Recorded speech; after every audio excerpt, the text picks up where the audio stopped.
you mentioned all the values that are important to you, things like honesty, integrity, authenticity, accountability, Right. all those things. Ironically, I would think that most Mormons would agree with you, that those are all very important things. Oh, absolutely. I shouldn't have said ironic there. I would think that most Mormons would agree that those are important. Ironically, those are the things that led us away from the church. Unpacking Mormonism and other religious trauma is meant for educational purposes only.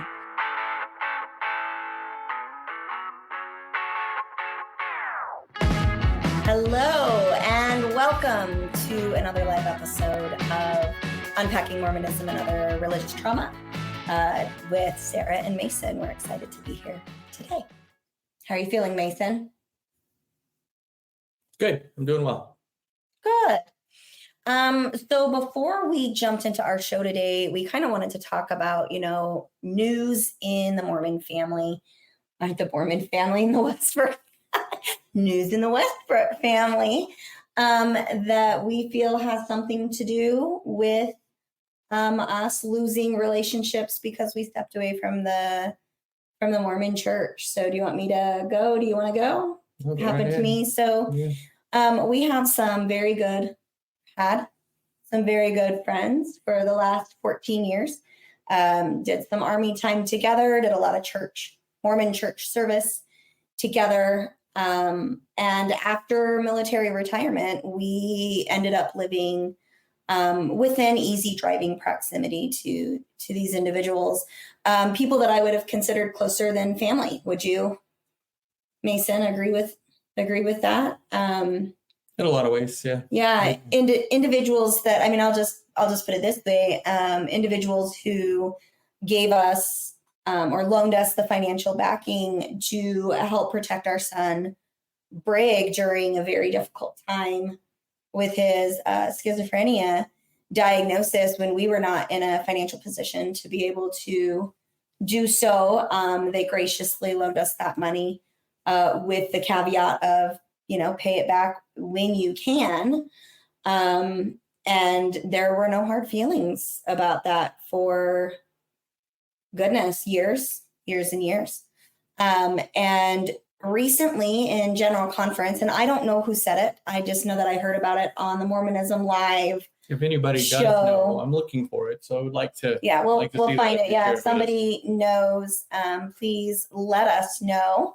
And so anyway, yeah, something was said to the effect of the reputation of the church or the church and its doctrines are more important than Christian charity or Christian love towards your neighbors. And that was a really shocking thing for me to hear, because what is Christian love other than unconditional love for people who think, behave, look, believe differently than you? And so what happened is I had a brief encounter with this friend, and I can't give those details without disclosing their identity, and I'm just not willing to do that, but it was a brief encounter. We did, just a quick little catch up of what was going on in life. It was short, not a sit down, not a lunch, just a short, bump into each other, because sometimes life has you bump into people in smaller communities. And the following day, I got a text message saying that they felt our relationship was nothing but transactional. And Mason, how did you take that? Let's let you talk a little bit.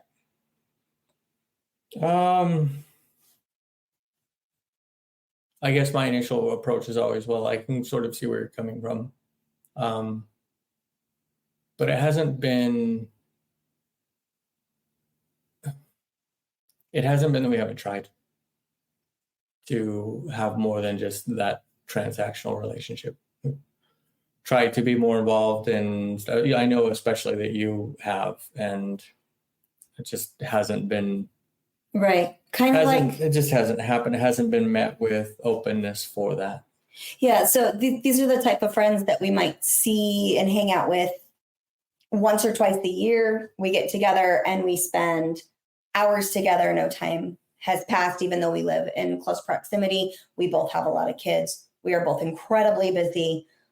We both have jobs in the medical field, which is where the bump in occurred to each other. And yeah, I would say that our busy lives have interfered with the ability to nurture the relationship, but that none of the status of the relationship had changed until we received this text message.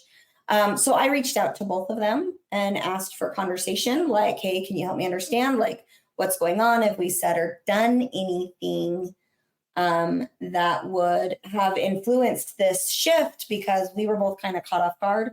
I think both of us shed a lot of tears. We were really surprised because that is not how we feel at all. And so the text message I got back was, it's been a crazy busy week, so sorry I've not responded in a timely manner. I appreciate you reaching out to me and giving me some information about the situation. I do not feel that any particular thing has come between us, but more that we have grown apart as life philosophies have changed. I hold no grudge or ill feeling towards you. And I think that was really telling, because the only thing that could be construed as a philosophy that has changed would be our participation in the Mormon faith, or the Church of Jesus Christ of Latter-day Saints. And so I took some time to think about that, because my first response was very defensive, in the sense of my philosophies have not changed. The dogma has definitely changed. The prescription of what I assigned those philosophies to have changed. And so I put together a meme today, Alex, if you could pull that up for us. I kind of wanted to say, okay, well, then what is a philosophy? Nope, not that one. Brene Brown's awesome. We'll get there. There we go. And Florida State University has this statement when you put in, what is a philosophy? This is one of the things that came up from Florida State University. I could not find the actual person at Florida State University that said it, but this is on the Florida State University's website. And they say quite literally, the term philosophy means love of wisdom. In a broad sense, philosophy is an activity people undertake when they seek to understand fundamental truths about themselves, the world in which they live, and their relationship to the world and to each other. I absolutely love this definition. This is the first thing actually that came up in my Google search when I put in, what is philosophy, or what does philosophy mean? I don't remember exactly what I Googled, but this was the first thing that came up. And so Mason and I kind of talked about, okay, what are our philosophies? And I would say for me personally, and Mason, I'll let you jump in with your personal philosophies here in a second. For me, the philosophies that I choose to live my life by, like the most important characteristics, the things that I find great wisdom and meaning in, are number one, connection and understanding, empathy in relationships. And most specifically, that would be my husband, my children, vulnerable populations. I am an advocate for those who can't speak for themselves. I'm very protective of relationships, very protective of my children, especially. For those who are part of our audience for a long time, know that we have several special needs children because we're adoptive parents. And that once I have, I'm going to say, stewardship of you, either legally or because of choice, I am going to, and I don't like the word over you, but like recently we had some foster kiddos that have chosen, young adults, and almost adult teens that are living with us now that in our home, they are my kids, and I will go to bat for them the same way that I would if they had been born to me.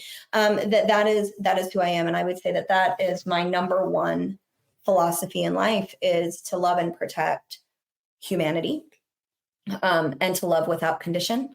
I would say the next one would be, for me, honesty and integrity. Honesty is transparency and accountability. That goes a part of that honesty. And then I love Brene Brown's definition of integrity. This is what I would define integrity as, which is choosing courage over comfort, choosing what is right over what is fun, fast, or easy, and choosing to practice our values rather than simply professing them. And for me, this would also say choosing integrity when nobody's looking. So this would be doing what is right, both when you have an audience and then also when you do not have an audience. And I absolutely love choosing courage over comfort. For those of you, I don't know if you can see this, courage is I've got it tattooed on my arm. It's also in my book, Trauma Bonded. At the very end, when I wrote the book, it was I'm choosing courage. And at the very end of the book, you have the same, let's see if I can get that there, tattoo that's on my arm. The black and white draw out from that tattoo I had put into the book because courage is very important. I love C.S. Lewis's quote, courage is what is that quote? That's hanging out there on the wall. Courage isn't one of the virtues. But right. Courage is not one of the virtues. It is all of the virtues at their testing point or something like that. C.S. Lewis, love you, misquoted you horrifically. A solid work ethic goes along with that. And then just authenticity, like being yourself, being true to who you are. Those would be the philosophies that I live my life by. And I would say growing up, the Mormon church helped me shape those. But I don't believe that I have those philosophies because of Mormonism, but rather it was the environment that I began to grow those. And as I've gotten older and life experience have shaped them differently outside of the dogma, but that my underlying philosophies have not changed.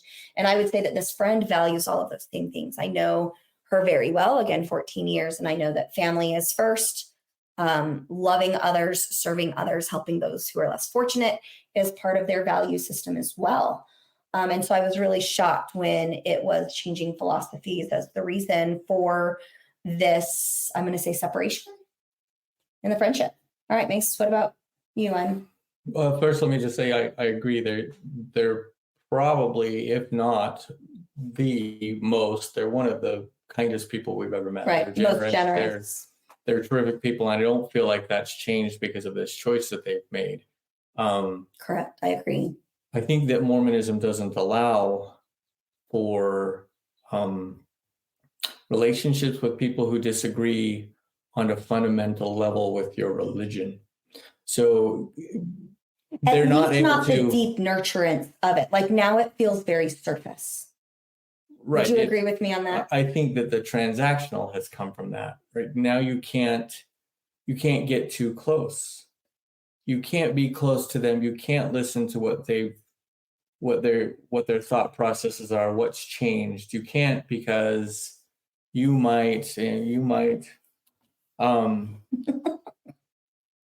start to believe them.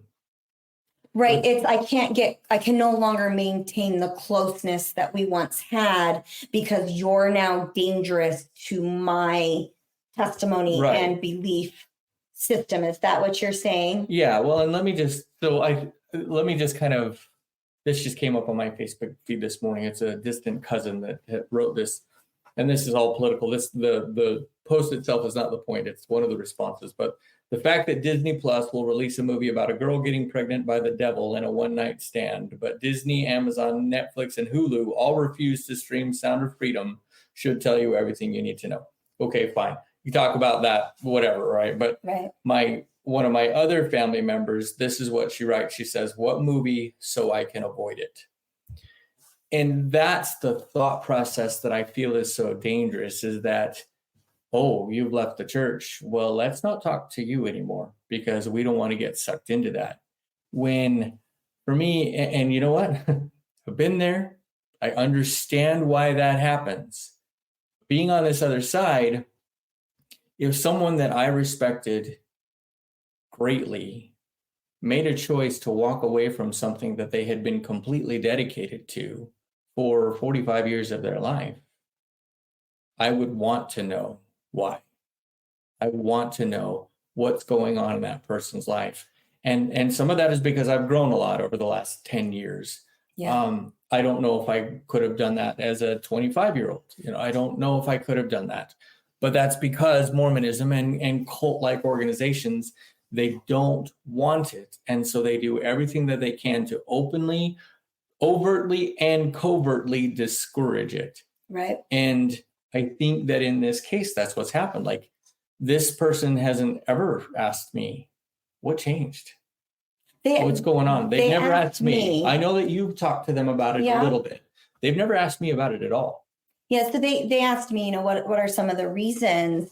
And one of the things that I had said at the time was, I'm really struggling with the discovery that Joseph Smith struggled with what I would call appropriate sexual boundaries, that he was coercive in his relationship with minors, and that I felt that he'd had an affair. Based on the information, I felt that he'd had an affair with Fanny Alger. And her response was, well, if it was an affair, I'd have a problem with that. And then she came back later and said, no, it wasn't an affair.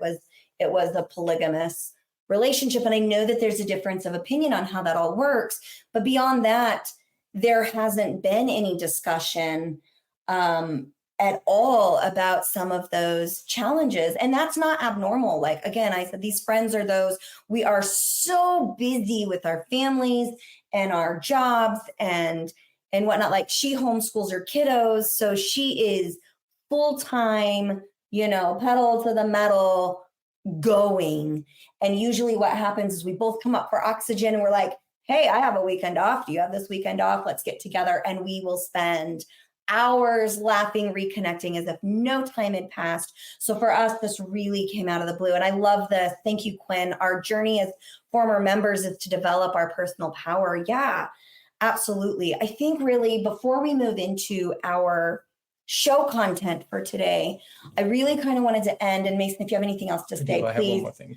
Please say it. I really wanted to focus on this soft shunning that occurs, because this experience for us is not unique.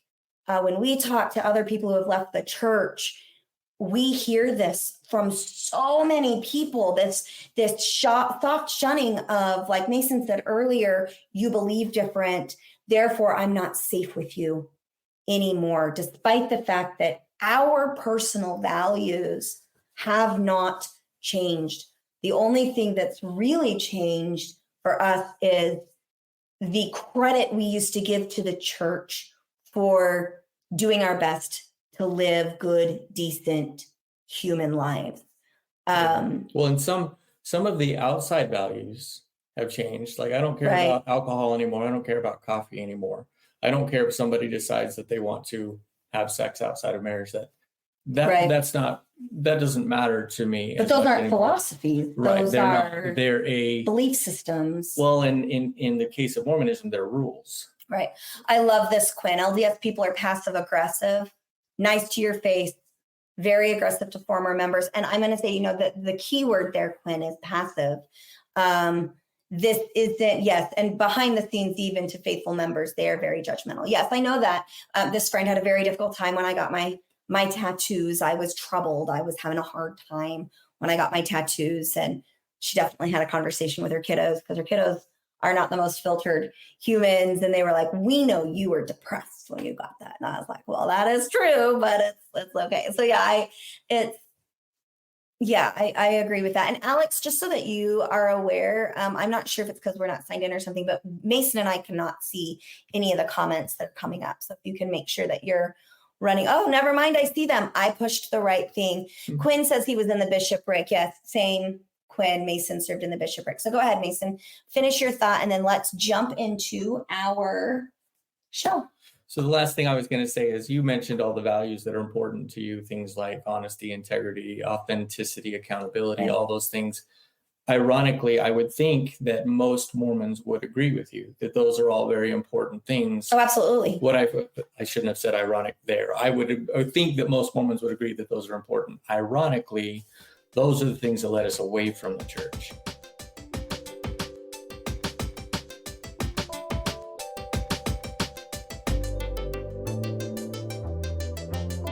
So let's take a quick commercial break. Unpacking Mormonism will be right back.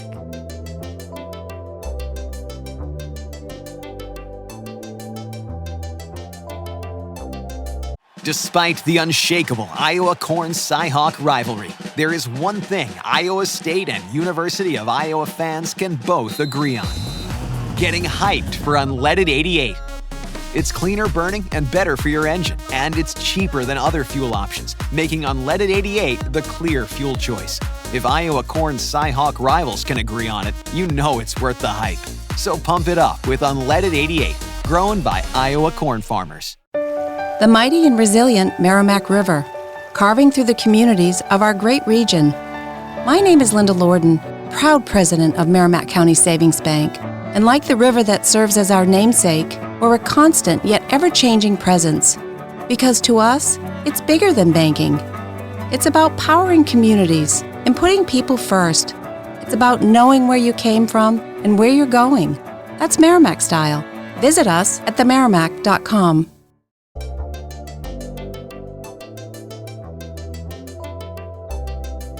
Because once we were finally able to actually look at things authentically, once we were actually able to step back and not do, like, I feel like when you said they're passive aggressive, I feel like it's because they can't get personal.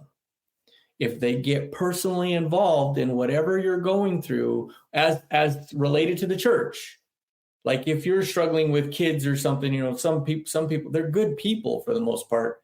They might jump in and really get authentic and vulnerable with you for those things. But now you're talking about salvation. I can't get vulnerable with you about what's leading you away from the church, because then my salvation is at risk as well. You've obviously, you're going off the rails and I can't go with you. Mm-hmm. They're passive aggressive because they have no other choice. They feel an obligation to save you, but they can't get in the mud with you. It's cliche. I taught it in lessons as a boy and as an adult. When somebody falls in the mud, you reach down there, you give them everything you can to get them out, but you don't get down in the mud with them. Well, in my opinion, Jesus jumps down in the mud with us, and he sits there and he just is. Brene Brown describes it that way, that compassion is sitting with someone in their pain. No attempt to get them out. No attempt to turn on the lights. No attempt to say it's going to be okay. I am sitting with you in your pain. And Mormons don't do that as an organization, as a group of people. I know Mormons who can, but as a group of people, we don't do that, because we can't get dirty. Because God cannot look upon sin with the least degree of allowance. If I walk into the bar so that I can help support this guy that I know is struggling with alcoholism, I put myself at risk. If I go with you because you're thinking about having an affair, I put myself at risk. I can't get close enough to you to actually help you, right? Because it puts me at risk. And so I become passive aggressive. I'm like, no, man, you can't do that. No, man, you can't do that. You suck. You're put your family at risk, like my brother did, right? You're going to ruin everything. You can't do that. But no questions of what's going on, man. Right. What's going on in your life that has led you to this place? Right. Let's chat. Let's understand each other. And at the end, like, my dad has done a pretty good job of this. It took him a while, but yes. At the end, you know, my dad listened pretty well. I think he listened as well as any active Mormon can. And at the end, he was like, yeah, I don't agree with that. I don't think that your facts match up. I don't think that, blah, blah, blah. Great. I don't need you to believe everything that I believe. But nobody listens. I shouldn't say nobody. Yeah, I was gonna correct you here. Like, there are members who do very well at this, but I have found that those members, once they learn how to do that, they do walk away. And I think that that's part of the risk. And I love what Quinn said earlier. Alex, if you could put that back up. Great point. Integrity leads us to deeper places. Integrity means we can't stay in a church that is demonstrably false. And then I go back to that Brene Brown quote. Alex, if you could pull that back up. Integrity means stepping outside of your comfort zone. It means taking action to do the right thing, even when you're uncomfortable. Right. And I love that. And my heart is breaking because of this situation, because again, for me, this family has had my back, has listened better, has been there for me when my biological family, my family of origin, chose not to. They've probably done more for us than about anybody else. I can think of at least one person who's done more. Which I think is probably why they are saying we've done so much for you and it's transactional. And, I think that the challenge is that when you get to this place where your prophet is telling you that the church is more important than Christian charity and loving of your neighbor, that the reputation is more important, that it leads you, because you follow the prophet without question, it leads you to act in ways that are very out of character. Yeah. I appreciate our audience allowing us to be vulnerable. Mason, I absolutely loved your rant there, but want to say that this is not every member. I still have some friends, my friend who edited my book, who is very much active in the Church of Jesus Christ of Latter-day Saints. However, she takes a very nuanced approach to it. And she is still a sister to me, but the loss of relationships, the soft shunning that comes out of these cult-like facilities, as our producer said before the show, is incredibly damaging and oftentimes is worse than death. Very challenging there. My statements weren't meant to define Mormons. That's probably how they sounded. It's not meant. That's okay. Well, that's why I'm going to clarify. It's not meant to define Mormons. What it is meant to do is allow us to talk about the fact that most of our experience has been this way. Right. There are occasions, there are some people who aren't like that, but by and large, overall, and in listening to post-Mormons talk, by and large, this is the response that we get from Mormons. Right. And so I don't have any desire to define Mormons. I know that there's people out there that don't do this. What I want is for us to be able to talk about the struggle and the pain that comes from this type of response. Well, and I think one of the challenges is that within the church system, they define post-Mormons or ex-Mormons as being dangerous, that we're angry, that we want to tear the church down, that we're sinning, that we are leaving and become liars and those types of things. And I'm here to say that the majority of the people that I know who have left the church are still honest people who love to serve, who give, who are very generous and loving, and that we really need to approach this. I'm a firm believer in Brene Brown's let's talk about the vulnerability. Let's name it to tame it. And once it's been brought to light, we can do this. I really hope that in time, this relationship can heal, because for me, I love these people more than family. And that is not because of the generosity they have shown us. That is because, for me, I feel and have been in a lot of ways at times a second mama to their kiddos. I love those kids as if they're my own. I love them as if they're my brother and sister.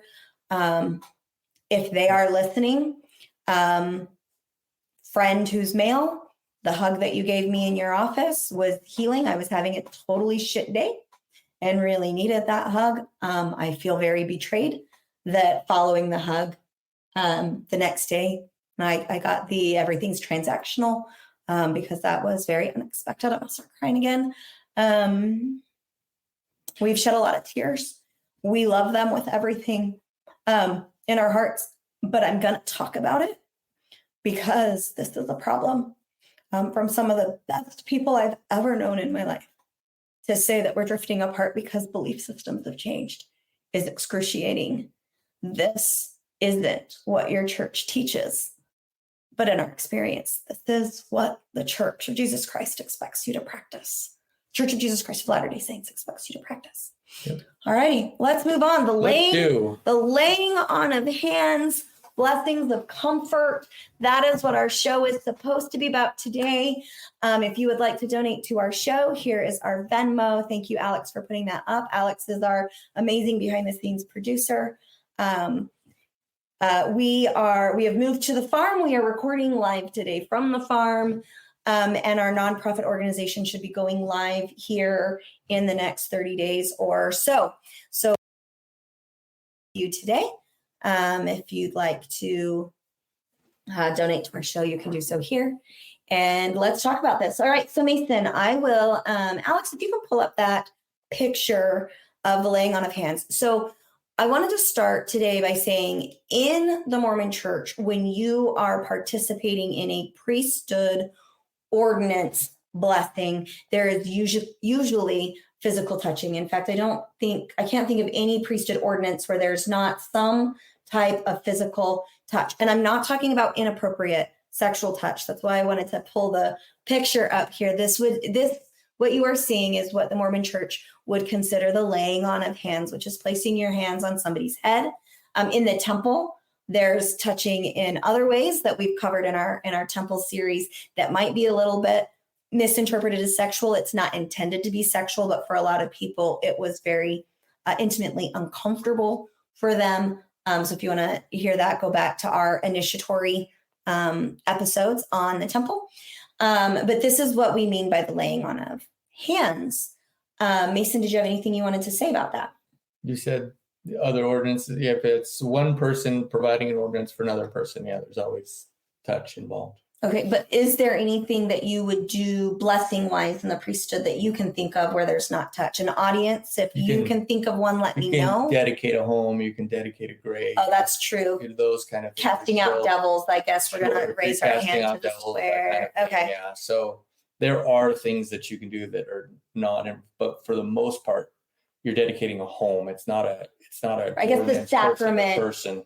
The blessing and passing of the sacrament. And it's people involved, but it's not a, laying on of hands. It's not a piece. It's the physical intimacy of touch is not a part of that. Right. So one of the things that we really wanted to focus on today is that in a lot of ways, Alex, you can get rid of that picture if you would like to. That's fine. Get rid of it. Dump it. Make it go away.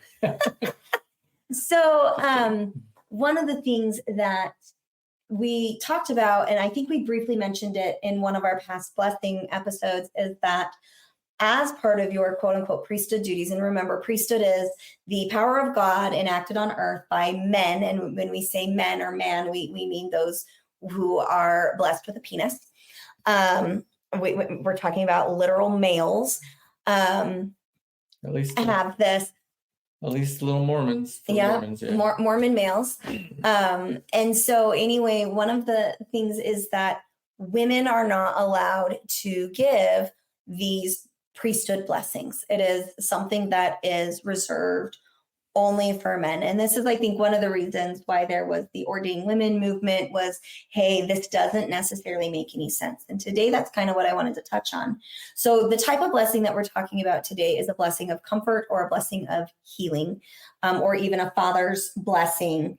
And Mason, why don't you kind of explain the purpose of those, since you were the priesthood holder in our home, what teachings, what those were meant to be like, what instruction did you get from the church? And then we'll move on from there. To put it really briefly, I think that it's the church's way of putting the stamp of approval on whatever it is that you're saying.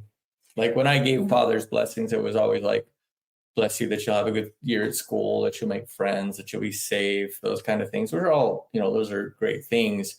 But it was almost like, because we did it in the father's blessing style, laying on of hands, that kind of stuff, it's putting an extra piece of power on it. Like God's involved in this one. But I always felt like it was God and the priesthood holder are pronouncing this upon me. So because there's that piece of heavenly power from it, my blessing that I'm going to do well in school and be protected. Extra special. Yeah, absolutely. That's the whole point. Yeah. And what about like blessings of healings with the anointing of the oil? Can you say some things about that? Like talk about the process of how that would. So you mentioned, and we're going to be talking more about healing blessings in the near future. Go ahead, Mason. So you mentioned blessings of comfort, similar to. All right. Sorry. Our producer just gave us a quick blip. That's fine, Alex. We got you. We're good. Keep going, Mason. So blessing of comfort is essentially the same thing as a father's blessing, except it can be to anybody. Whereas a blessing of healing, one of the big differences is there's oil involved, consecrated oil, which is supposedly, set apart for that. And there's usually two people involved. So with a blessing of comfort, it can be just one priesthood holder, or father's blessing, just one priesthood holder. But with a blessing of healing, it's supposed to be two. It doesn't have to be, but the expectation is that there be two people. Right. I would be really interested in knowing kind of where the anointing of oil within the Mormon faith came from, because I know, kind of the anointing from the Old Testament and whatnot. What I really wanted to focus on today is the power of that. So when we talk about feeling soothed and connected with other people, one of the things that happens with skin to skin touch, Mason, is an oxytocin release. So when we're talking about this from a mental health perspective, when I'm holding my newborn baby and I'm looking at my baby in the eyes, and baby goes, and I go back at it, and you get that like warm flush of feeling. That is the release of oxytocin. It also happens during intimacy with partners. It happens through snuggling. It happens with skin to skin. We find that this is also something that comes, and it's very beneficial with the connection of animals, specifically mammals. So dogs, one of the best therapeutic practices of animals in the therapeutic clinic is that you are touching the animal, you're petting the animal is looking at you. In the words of our daughter Abigail, I couldn't resist the puppy dog eyes, or she called the other day our goatee dog eyes. So we have goats and she didn't know what to call them, so it was the goatee dog eyes. I can't resist the goatee dog eyes. And I was like, don't feed them more grain, you're going to give them diarrhea. And she was like, but I can't help it, they're so cute. What we're talking about is the bonding hormone oxytocin. And so when you lay your hands on somebody in a invited and situationally appropriate manner, and you pronounce these words of love and comfort, it is a beautiful moment for bonding. And oxytocin can be healing, because when you get that oxytocin flush, it helps fight off cortisol, which is the stress hormone. And so from a scientific perspective, from that neurobiology perspective, you are going to feel calmed, soothed, and loved most of the time, especially if the interaction is occurring between somebody that you love and trust implicitly. Really where the challenge comes in these moments within Mormonism is that women are excluded from performing the blessing. So if I was to, as a Mormon woman, pray over my child, it would not have the same level of significance as if Mason did it with the priesthood power. Like, Mason's is better than mine. And I feel that is horrifically misogynistic and patriarchal, in the sense of, as my children's mother, there are special connections between me that I share with them that Mason may not, because we've got hormonal and physiological differences in that connection. If I was to lay my hands on my children's heads like this and give that prayer within the Mormon, I messed up your hair. Let me fix that. There we go. Thank you. Isn't he handsome? Don't do that back to me. I'll get angry. You look so cute. Thanks for exposing my really bald spot right there. It's very handsome. Good thing I can just. If I laid my hands on my children in that same manner, it would be considered inappropriate. It would be considered probably blasphemous. Would you say, Mason? It would now. What do you mean? I mean, it wasn't always that way. Right. Okay, so say that. Talk about that for a minute. Well, I mean, we know of instances where that happened. When I was a kid, I was told the story always of Mary Fielding Smith, who was told not to go on the first pioneer trek to Utah because they didn't think that she could handle it. It was just her and young kids. I think her oldest kid was Joseph F. Smith, who eventually became the prophet, and he was 9, I think. Not when he became the prophet, when he crossed the plains with his mother. 9 when he crossed the plains with his mom. And then she had, I think, 5 other children. So she was, I don't know how she did it. She was a strong Mormon woman. She was, and she wanted to go. So I don't know, what her reasons are. Those, of course, aren't very well documented. But one of her oxen got sick, and the captain came and told her, "I told you you'd be a burden." And the story I was just reading. So what I was told as a kid was, she placed her hands on that oxen's head and commanded it to get well, and it did. what I was just reading in this story that was being told, and I don't remember exactly where from, but it's a church, LDS church site, was that And we'll leave that the links in happened. the comments. And she got her brother and another friend to administer to the oxen. She like told them that I need you to do this and convinced them somehow. And so they did. Oxen, after a couple minutes, got right up and was just fine. And it happened again later on, I don't know, to the same oxen, to a different one, whatever. She got them to administer again. And then the third time, what it says is that she went and got the consecrated oil that she had in her wagon. And then with the assistance of 2 other men, administered to the oxen. That's interesting, because I remember as a kid, it was just her as well. Yeah. So that's the story I got told as a kid. Change. Can't speak to whether or not, that was just hearsay or if that's what was told in the history. We know, if you've spent any time in the ex-Mormon community, you know that stories get changed. You know that history gets changed for them. It's one of the reasons that we walked away. They rewrite it. They whitewash it. Right. They're not accountable for what was going on. They can't say something like, well, yeah, that was the way it was then, but it was a mistake. We're not doing it that way anymore, or whatever.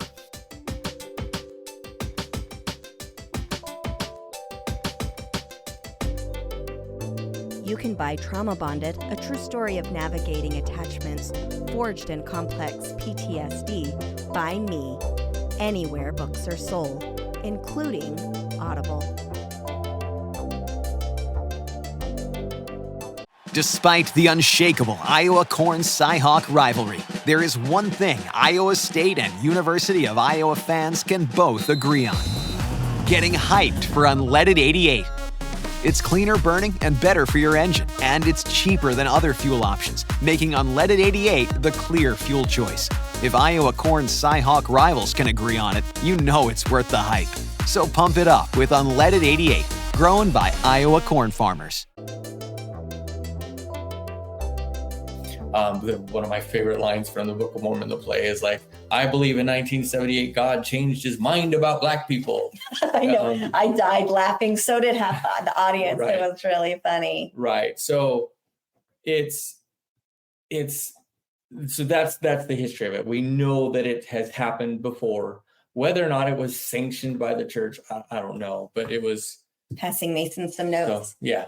So anyway. Yeah. So I think that, and I love this comment here by MJ. MJ, it's great to see. Respecting the female laying on of hands, he further remarked, there could be no devil in it if God gave his sanction by healing, that there could be no more sin in any female laying hands on the sick than in wetting the face with water. There's no sin for anybody to do it that has faith in the Joseph Smith papers. So yeah, what MJ is pointing out is that during Joseph Smith's time, women were allowed to participate in the laying on of hands. Now, whether it was through the priesthood power or not, I don't think it matters.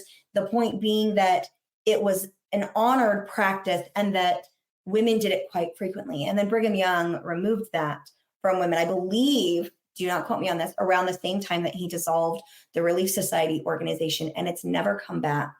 And so I think that this is a great example where an organization has taken a very healing and beautiful spiritual practice and said, if women do it, it's bad. When men do it, it's from God. Right. I'm allowed to pray over my kids. I want to make that abundantly clear. Mormonism is not going to say moms can't pray over their kids, but it is the ritualistic practice. And I want to talk about this. When you believe in the ritual, it has healing power. When you believe that it has healing power, it has healing power. And so within that organization, if as a child or a person who is wounded or hurting in some way, if I believe that this ritual will bring me extra peace, that I will find significance in it, it will help, it will heal. And so if I believe that you kiss me right now, I won't feel as sleepy. Will it work? Do you feel more awake? I didn't really believe it. I just want to be kissed. Lovely. That's called manipulation. And I'm all down for that kind of manipulation from my husband. So the point being that rituals and myth and spiritual practices have significant value in our lives. As humans, we crave that.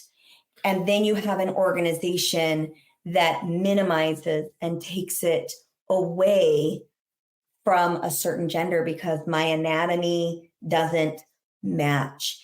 I want to give people here when you get a second. I'm raising my hand. Yes, you can. Women, oh, you totally derailed my thought. I'll come back to it. You say what you're going to say and I'll come back to it. You messed me up, man. That's why I just interrupt you. What's interesting to me about that comment that MJ makes, the quote from Joseph Smith, is that he says there can be nothing wrong with it if it works. Right? He says that there could be no more sin in any female laying hands on. Let's say if it works. He further remarked, there could be no devil in it if God gave his sanction by healing. He says if it works, basically. Okay. So if she lays her hands on the head and they get better, there's no evil in that. Well, if you took that and now extrapolated it to all the blessings that we give now as priesthood leaders in the church, right, it's all evil. I mean, frankly, like listen to General Conference, listen to them talk about the apostles who are supposed to be the ultimate in healing power. Listen to them talk about giving blessings. They don't ever say the outcomes.